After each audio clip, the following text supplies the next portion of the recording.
전에 NGO 소속으로 그 누안다에 다녀온 분의 이야기를 들은 적이 있습니다. 그가 누안다에 있을 때 전기가 하루에도 수십 번씩 나갔다고 합니다. 그런데 이 누안다 사람들은 전기가 나가는 것을 아무렇지도 않게 여기면서 한국에서도 전기가 나가냐고 그렇게 물었다고 합니다. 그리고 누안다 사람들은 그 역사적으로 다른 나라의 지배를 여러 번 받았기 때문에 자기들보다 강한 나라의 사람들에 대해서 복종하는 그런 습성이 몸에 배어 있었더라는 겁니다. 누안다 사람들이 그 NGO 소속인 그분에게 그럴 필요는 없는데도 그를 보스처럼 대하면서 자기 어떤 생각을 이야기한다든지 어떤 제안을 하는 법이 없었다고 합니다.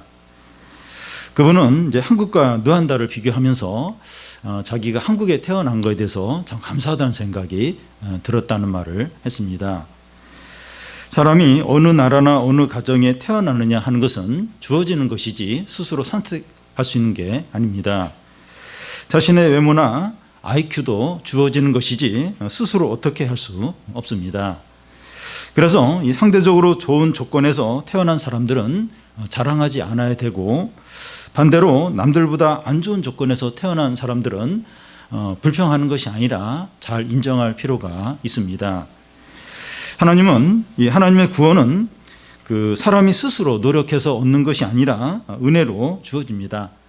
오늘 오전에 그 에베소 말씀에서 본 것처럼 구원은 우리의 외적인 자격이나 선행으로 주어지는 것이 아니라 하나님의 은혜고 선물로 주어집니다. 아브라함은 자신의 모든 소유를 이삭에게 물려주고 175세에 죽어 사라가 묻힌 그 막벨라 굴에 묻히게 됩니다. 이 하갈이 아브라함에게 낳은 이스마엘은 12명의 아들을 낳게 되고 그들은 12족장이 됩니다. 반면에 이삭은 오랜 기다림 끝에 이제 에서와 야곱을 낳게 됩니다. 먼저 이 아기를 낳지 못한 이삭의 가정입니다. 늦게 결혼한 부부들의 경우에 제일 관심을 갖는 것 중에 하나가 빨리 아기를 임신하는 겁니다. 어르신들도 이제 관심을 갖고 상처받을까 봐 직접 묻지는 못하지만 계속 관심을 갖고 애를 가졌는지 거기에 관심을 갖습니다. 아브라함의 집안에서 그 이삭은 장손이고 독자입니다. 아브라함도 많이 늙었고 이삭도 나이 든 가운데 결혼을 했기 때문에 자녀를 기다렸을 겁니다. 그런데 결혼한 지 20년이 지나도록 자식이 생기지 않는 겁니다. 19절 20절을 보면 아브라함의 아들 이삭의 족보는 이러하니라. 아브라함이 이삭을 낳았고 이삭은 40세 리브가를 맞이하여 아내를 삼았으니 리브가는 밧단 아람의 아람 족속 중 부델의 딸이요 아람 족속 중 나반의 누이였더라. 이삭이 누구와 결혼했는지 다시 한번 언급하고 있습니다. 아브라함은 이삭의 아내를 구하면서 하나님의 언약에 따라서 신학의 원칙에 따라서 결혼을 진행을 시켰습니다. 가나안 여자는 안 되고 이삭은 가나안을 떠나면 안 된다는 겁니다. 아브라함의 종은 이삭의 아내를 구하는 과정에서 하나님의 인도를 철저하게 받았습니다. 리브가는 이삭과의 결혼에서 이 결혼이 하나님의 인도다 이게 깨달아지자 그 신앙적인 결단을 하고 바로 자기 고향을 떠나서 이삭이 있는 쪽으로 왔습니다. 우리는 이삭의 결혼을 보면서 이렇게 신앙적으로 한 이제 결혼이니까 뭔가 달라도 다를 거다 이런 기대를 갖게 됩니다. 그 가정에 하나님의 큰 축복과 은혜와 기쁨이 가득할 것으로 기대가 됩니다. 그런데 이삭의 가정의 현실은 어떻습니까? 21절에 보면 이삭이 그의 아내가 임신하지 못했다는 겁니다. 이삭이 40세에 결혼을 했는데 20절 끝에 보면 결혼한 지 60세가 될 때까지 애가 이제 없는 겁니다. 결혼한 지 20년이 지나도록 자녀를 낳지 못했다면 자녀를 낳지 앞으로도 자녀를 낳지 못할 것으로 이제 볼 수 있습니다.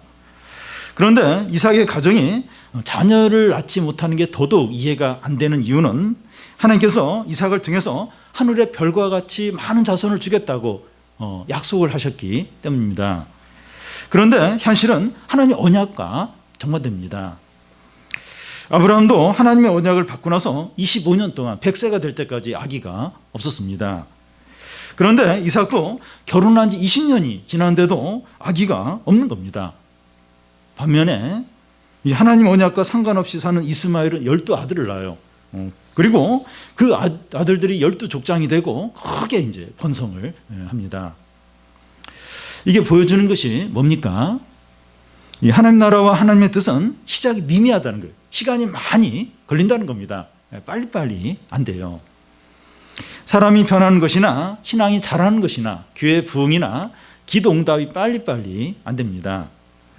하나님의 나라는 자라는 씨와 같다는 겁니다. 씨에서 자라서 씨에서 이제 싹이 나오고 자라서 이제 이삭을 내고 열매를 맺히듯이 하나님 나라는 시간이 걸려요. 공장에서 이 마스크를 찍어내듯이 그렇게 빨리빨리 안 됩니다. 요즘은 마스크를 더 많이 좀 찍어냈으면 좋겠는데 안 돼요. 그래도 막 그 공장에서 막 1000만 장씩 찍어내니까 그건 뭐 굉장히 빠르죠. 빠릅니다. 그런데 하나님 나라는 겨자씨처럼 처음에는 너무 작게 시작이 되고 시간이 걸리지만 점점 자라면서 새가 깃들 만큼 큰 식물로 됩니다. 그래서 이제 우리는 신앙생활을 하면서 현재 모습만 보고 실망하지 않아야 합니다. 빨리 안 되고 원하는 대로 되지 않는 것에 대해서 답답해하거나 낙심하지 않아야 합니다. 우리는 이제 어린 자녀들을 보면서 애가 언제 크고 언제 철이 들까 하면서 답답할 때가 있는데 생각보다 금방 자라요.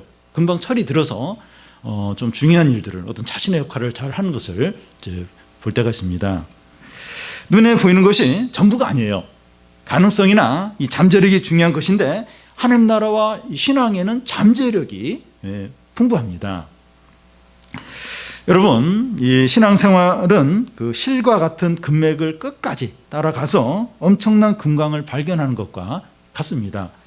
여러분, 금을 캘 때 바로 금덩어리를 이렇게 찾는 것이 아니라 금맥 아주 실 같은 금맥을 계속 이제 따라가는 거예요. 땅을 파면서 그러면 이제 이게 안에 이제 큰 금강석이 이제 묻혀 있습니다. 금강석 엄청난 게 이제 묻혀 있죠. 물론 이제 그것도 이제 재련해서 써야 되지만 처음은 아주 신랄 같은 금맥을 이제 끝까지 따라가야 하는 겁니다. 처음의 모습과 현재 상황에 실망하지 않고 끝까지 인내하면 큰 승리와 풍성한 열매와 영광을 누리게 됩니다. 다음은 이 기도하는 그 이삭입니다. 이삭은 믿음으로 결혼을 했지만 20년이 지나도록 자녀가 없었습니다. 이삭이 그 20년째가 되었을 때 어떻게 합니까? 21절을 보면 이삭이 그의 아내가 임신하지 못함으로 그를 위하여 여호와께 간구하매 여호와께서 그의 간구를 들으셨으므로 그의 아내 리브가가 임신하였더니 이삭이 리브가가 임신하도록 이제 기도를 하는데 결혼한 지 20년이 되어서 처음 기도한 것이 아닙니다. 그동안 기도를 수없이 했고 20년째 되었을 때는 더 간절히 기도를 했습니다. 어떤 기도 제목으로 기도를 했는데 1년이 지나도록 기도 응답이 없으면 실망을 하게 됩니다. 5년 또 10년이 지나도록 기도 응답이 안 되면 기도를 포기하고 냉소에 빠지기 쉽습니다. 그런데 이삭이 20년간 기도를 이제 한 것입니다. 물론 중간에 힘들고 침체가 되어서 한동안 기도하지 않고 그런 때도 있었을 거예요. 몇 개월 혹은 1년 정도 기도를 안 한 적도 있었을 겁니다. 그런데 중요한 것은 다시 하나님의 언약을 붙들고 기도를 했고 20년이 되었을 때는 다른 어느 때보다도 더 간절하게 기도를 했다는 겁니다. 하나님은 그 이삭의 기도에 대해서 어떻게 하셨습니까? 그의 기도를 들으시고 그의 아내 리브가가 임신하게 하셨습니다. 여러분, 이 하나님의 응답이 늦을 수는 있지만 반드시 응답이 됩니다. 특히 하나님의 약속을 붙들고 기도할 때 반드시 응답이 돼요. 뭐 자기 신념이나 자기 경험을 의지해서 기도하면 응답이 안 될 가능성이 많지만 하나님의 언약, 하나님의 이 약속의 말씀, 하나님 말씀을 의지해서 기도할 때 응답이 됩니다. 하나님의 약속은 늦더라도 늦을 수 있어요. 뭐 20년 뭐 이렇게 사실 너무 늦긴 한데 늦더라도 반드시 절대로 헛되지 않습니다. 여러분, 이 믿는 자들의 삶이 뭐 아브라함을 보나 이삭을 보나 절대로 쉽지 않습니다. 오래 기다려야 되고 어려움을 많이 겪게 됩니다. 그런데 그 기다림에 놀라운 답이 반드시 있습니다. 처음이 보잘것없고 현재의 모습이 답답하더라도 실망하지 않고 인내하고 소망을 가지라는 겁니다. 시간이 걸리고 결과가 빨리 나오지 않더라도 하나님을 신뢰하고 기도를 하는 겁니다. 여러분, 바로 그냥 자판기식으로 넣으면 바로 나오고 하루 지나니까 바로 되고 일주일 지나니까 바로 되고 이러면 어떤 면에서 믿음이 필요가 없어요. 그냥 조금만 참으면 돼요. 근데 이게 빨리 안 되는 거예요. 이게 빨리 안 되는 겁니다. 그러니까 진짜 믿음이 필요해요. 믿음이. 그래서 이렇게 참 상황이 참 안 좋고 뭐 되는 일도 없고 또 이렇게 처음이 참 너무 이렇게 실망스럽고 그렇다 할지라도 이렇게 낙심하지 않고 끝까지 인내하면서 기도를 하는 겁니다. 끝까지 기도를 하면 절대로 실망하거나 후회하지 않습니다. 절대로. 내가 무슨 문제 가지고 지금 6개월을 기다렸는데 1년을 기다렸는데 주님을 의지하면서 더 기다려야 돼. 더. 절대로.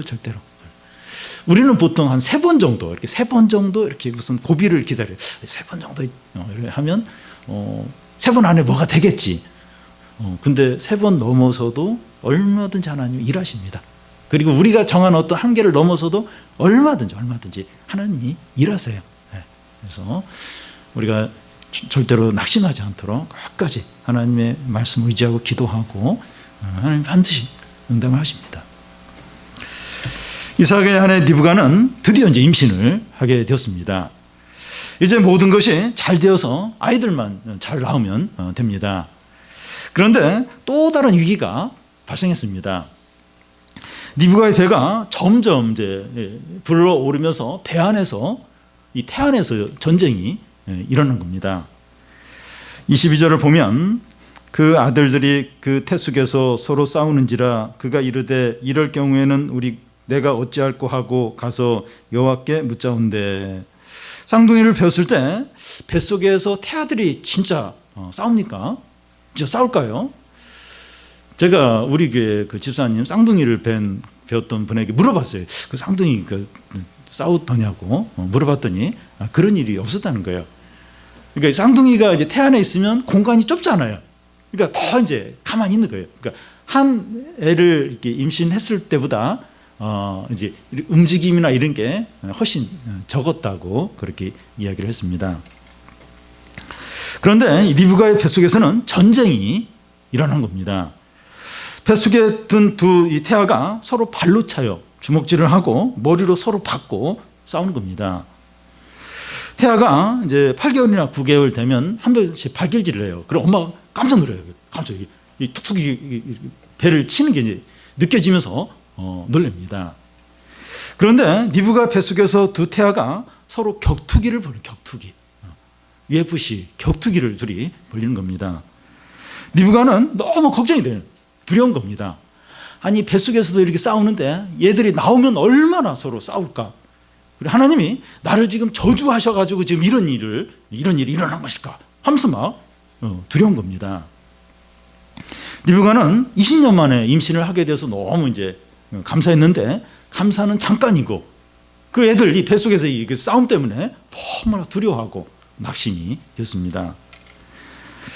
리브가는 이 문제를 어떻게 합니까? 내가 어찌할꼬 하고 가서 여호와께 묻자온대. 하나님께 그 문제를 그대로 가져가서 묻는 겁니다. 리브가가 하나님께 어떻게 나아갔는지 구체적으로 나와 있지 않아서 모르겠지만 이삭에게 기도를 한번 해달라고 그렇게 했는지 아니면 자기가 직접 나아갔는지 뭐 둘 중에 이제 하나일 겁니다. 그 다음 절에 보면 이제 하나님께서 이제 말씀을 이제 하시는데 꿈이나 환상 가운데서 리브가에게 말씀을 하셨을 겁니다. 오늘날 우리는 어떻게 우리의 문제를 가지고 하나님께 나아가서 하나님의 말씀을 들을 수 있을까요? 우리도 이제 이렇게 두렵고 염려되는 그런 문제가 있는데 어떻게 우리는 이 문제를 가지고 하나님께 가서 이렇게 말씀을 들을 수 있습니까? 우리에게는 이미 성경 말씀이 있습니다. 설교나 개인 묵상을 통해서 우리에게 하시는 말씀을 들을 수 있습니다. 이 말씀이 해석되고 적용이 될 때 하나님 구체적으로 우리에게 말씀하시는 것을 들을 수 있어요. 뭐 남은 모르겠지만 나는 이렇게 말씀을 들으면서 그게 해석이 되면서 적용이 되면서 네, 이렇게 해야겠구나. 그게 이렇게 들릴 때가 있습니다. 또 기도를 통해서 말씀하세요. 기도를 이렇게 하고 있는데 하나님이 이렇게 말씀하시는 게 이렇게 느껴질 때가 있어요. 또 성경 공부를 하면서 함께 믿는 자들이 모임을 하면서 거기서 막 나누면서 이렇게 하나님이 하시는 말씀을 그렇게 해야겠구나. 그런 게 이제 들릴 때가 있습니다. 오늘날 이제 우리들의 문제는 하나님께서 말씀하시지 않는 데 있는 것이 아니라 우리가 하나님 말씀을 듣지 않으려고 하는데 있습니다. 우리의 어려움을 하나님께 가지고 나아가기보다는 스스로 해결하려고 그래요. 스스로. 그리고 그냥 인간적인 방법으로, 세상적인 방법으로 그냥 해결을 할 때가 많습니다. 그리고 아무리 다른 방법을 써도 안 될 때 마지막으로 이제 그때 기도를 한다는 겁니다. 그러니까 어려움이 있을 때 제일 먼저 이렇게 기도를 해야 되는데 그렇게 안 하고 자기가 할 거 다 찾아보고 할 거 다 해보고 안 되면 어쩔 수 없네. 기도해야겠네. 이러면서 마지막에 이제 기도를 할 때가 많습니다. 또한 하나님께 나아가서도 좀 더 인내하면서 그 기도하기보다는 금방 그 자리에서 일어나 버려요. 기도를 하긴 해요. 몇 번 하는데 뭔가 이렇게 반응이 없고 응답이 없으면 그냥 기도하는 걸 포기해버려요. 그럼 그렇지 이러면서 그냥 자기 생각대로 하나님 응답 안 하시면 이렇게 해야지 이런 생각을 가지고 있다. 그걸 그냥 그 방법대로 해버릴 때가 많습니다. 그런데 니부갓은 이 죽을 것 같은 그런 두려운 문제를 하나님께 가지고 나아갔을 때 진정으로 해결이 되었어요. 여러분, 우리가 겪는 문제나 어려움들은 하나님과 다 관계가 있어요. 하나님과 영적인 문제예요. 다 관계가 있습니다. 하나님께 가지고 나갈 때 진정으로 해결이 됩니다. 이 시간 우리에게 그런 문제들이 있어요. 해결이 안 되는, 죽을 것 같은, 너무 답답한, 너무 두려운 그런 문제들 하나님께 말씀드립니다. 이런데 이거 좀 하나님 어떻게 해야 되냐고 하나님께 말씀드리는 겁니다. 하나님께 맡기는 거예요. 응답을 하십니다. 거기에 대해서 응답을 하세요. 마지막으로 한 태안의 두 민족입니다. 하나님은 니부갓의 기도에 바로 응답을 하셨습니다. 23절을 보면 여호와께서 그에게 이르시되 두 민족이 내 태중에 있구나. 두 민족이 내 복중에서부터 나누이리라. 이 족속이 저 족속보다 강하겠고 큰 자가 어린 자를 섬기리라 하셨더라. 태아에서 싸우는 두 아기에 대한 하나님의 말씀을 세 가지 측면으로 이제 볼 수 있습니다. 첫 번째는 니부갓의 태 안에 두 민족, 두 국민이 있다는 겁니다. 이 쌍둥이가 서로 싸우는 이유는 두 민족이기 때문입니다. 이 싸움은 개인 간의 싸움을 넘어서 그 후손 대대로 이제 싸우게 된다는 거예요. 한 부모와 한 혈통인데 어떻게 두 민족으로 나뉘어질 수 있습니까? 이 분리는 혈통적인 것이 아니라 신앙적인 겁니다. 신앙 때문에 쌍둥이 형제가 두 민족으로 나뉘어지게 되는 겁니다. 야곱은 이스라엘로, 에서는 에돔으로 이렇게 딱 두 민족으로 나눠지게 됩니다. 같은 나라이고 한 가족임에도 불구하고 신앙 때문에 서로 다른 민족과 다른 가족처럼 분리가 된다는 겁니다. 친구 관계에서 재욕이 있을 때나 가정 안에서 이제 제사 문제가 있을 때, 회사에서 회식하는 그런 일이 있을 때 이 사람들이 신앙적인 문제로 이렇게 나뉘어지는 걸 볼 때가 있습니다. 신앙 때문에 분리와 갈등이 있는 것은 어쩔 수 없습니다. 여러분, 크리스찬들은 어디에서나 또 주위 사람들과 어떻게 해서든지 협력하고 이제 하나가 되도록 해야 되는데, 신앙을 타협하거나 또 신앙을 포기하면서까지 이렇게 하나 되려고 하는 것은 옳지가 않습니다. 그러니까 이 교회 다니시는 면서 어르신들 중에서는 신앙보다도 이렇게 가족이 하나 되는 거, 또 직장 그 동료들이 하나 되는 거, 친구가 하나 되는 거, 이런 걸 더 이렇게 중요시 여기면서 신앙을 포기하도록, 신앙 문제를 타협하도록 그렇게 요구할 때가 있는데, 그건 옳지가 않아요. 그러니까 우리가 할 수 있으면 함께 해야 되죠. 하나가 돼야 되고 협력을 해야 됩니다. 근데 신앙을 포기하면서까지, 신앙을 타협하면서까지, 그건 이제 옳지가 않습니다. 두 번째는 이 민족이 저 민족보다 강하다는 겁니다. 하나님의 언약을 가진 민족이 그렇지 않은 민족을 이기는 겁니다. 이스라엘이 에돔을 이깁니다. 다윗 때 이스라엘이 에돔을 이겨서 조공을 받아요. 그리고 유다왕 아마샤 때도 다시 에돔을 크게 이기게 됩니다.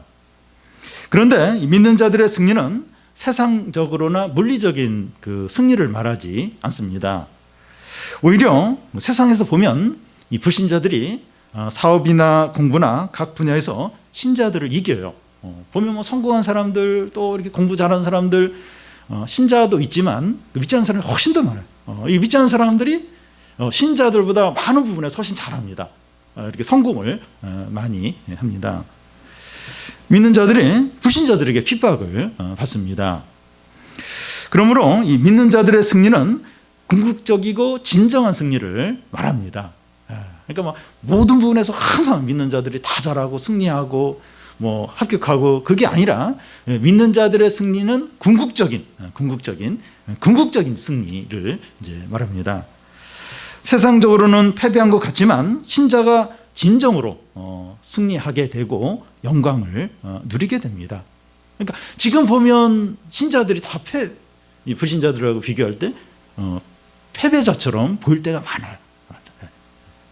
그런데 우리가 현재는 좀 그런 모습이지만 우리가 이제 궁극적으로 진정한 승리자고 진정한 영광을 우리 크리스찬들이 이제 얻게 됩니다.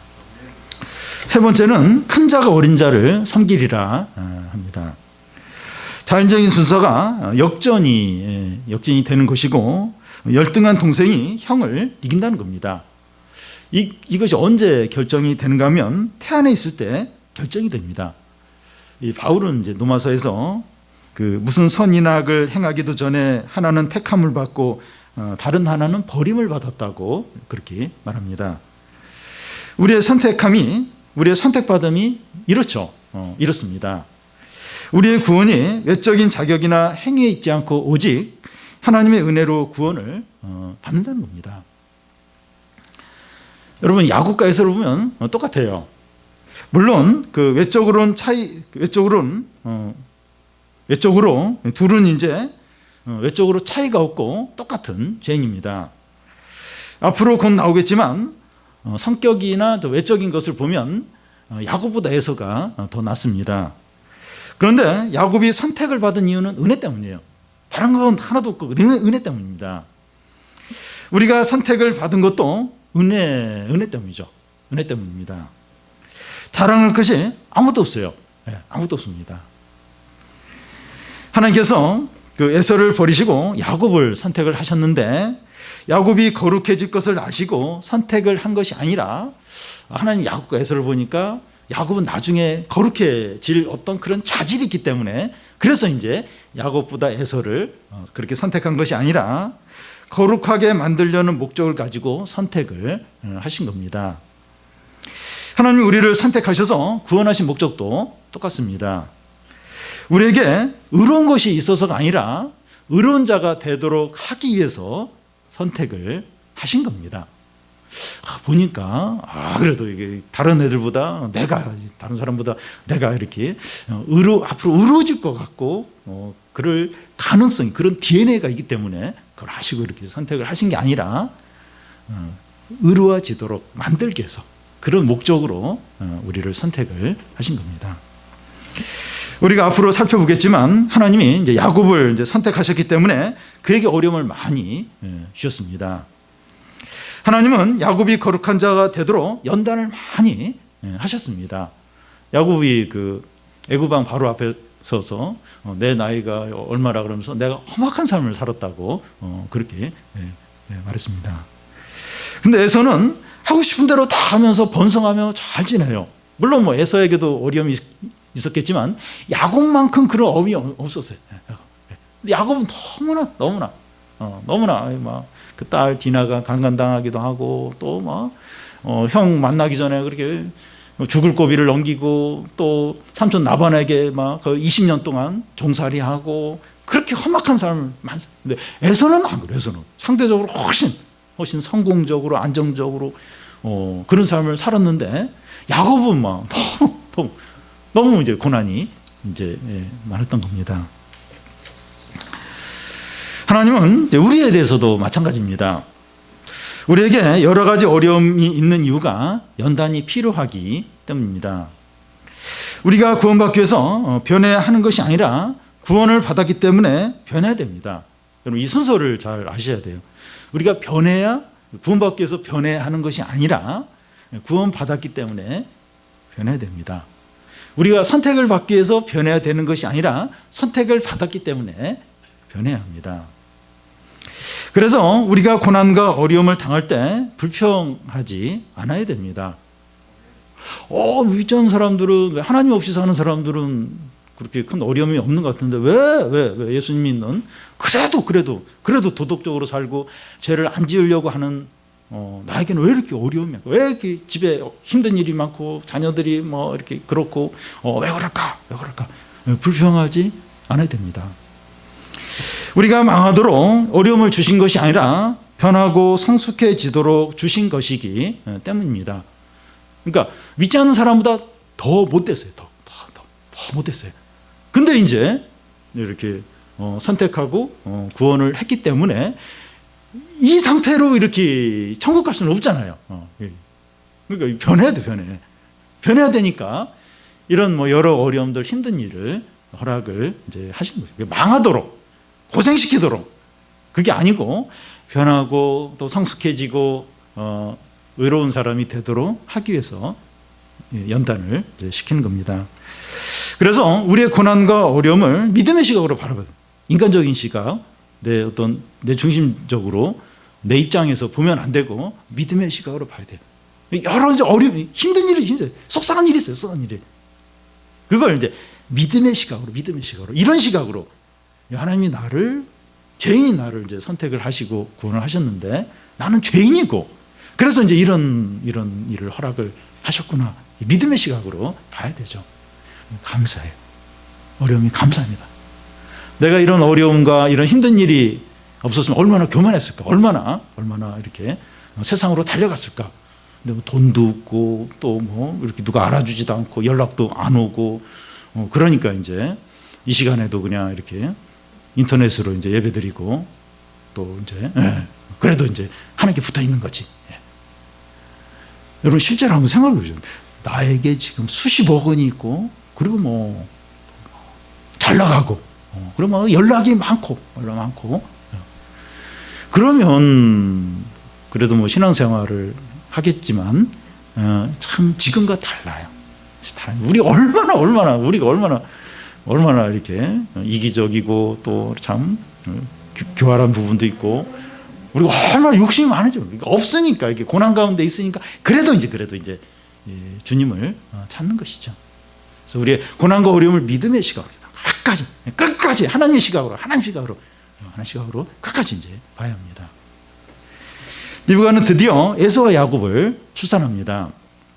24절에서 26절까지 보면 그 해상기한이 찬즉 태 쌍둥이가 있었는데 먼저 나온 자는 붉고 전신이 토록 같아서 이름을 에서라 하였고 후에 나온 아우는 손으로 에서의 발꿈치를 잡았으므로 그 이름을 야곱이라 하였으며 리브가가 그를 낳을 때 이삭이 60세였더라. 야곱과 에서는 태안에 있을 때도 서로 싸웠는데 밖으로 나와서도 싸웁니다. 에서가 먼저 나오는데 몸이 붉어요. 털이 많습니다. 에서의 이런 모습은 단순하고 충동질적이고 다혈질이다 하는 것을 보여줍니다.